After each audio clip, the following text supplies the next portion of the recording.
क्या पाकिस्तानी अदाकारा कुबरा खान मां बनने वाली हैं? फहद मुस्तफा ने कुबरा खान और उनके शौहर अदाकार गौहर रशीद से ऐसी क्या फरमाइश कर दी कि सोशल मीडिया पर नई बहस छिड़ गई। आइए जानते हैं।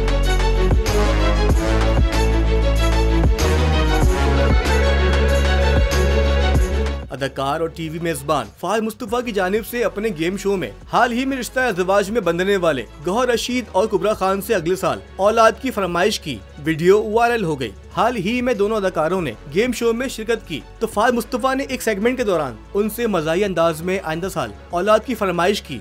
गेम शो के एक सेगमेंट के दौरान फहद मुस्तफा ने कुबरा खान को मुखातिब करते हुए कहा कि उनके शौहर गौहर रशीद को अभी से बच्चों का शौक हो चला है। फहद मुस्तफा ने बात को जारी रखते हुए गौहर रशीद की जानिब देखा और कहा कि इंशाअल्लाह अगले साल हम खुशखबरी सुनेंगे। मेजबान की फरमाइश और ख्वाहिश पर गौहर रशीद ने भी मुस्कुराते हुए जवाब दिया कि इंशाअल्लाह। वाज़ेह रहे कि दोनों अदाकार गुज़िश्ता माह फरवरी में रिश्ता अज़वाज में बंधे थे।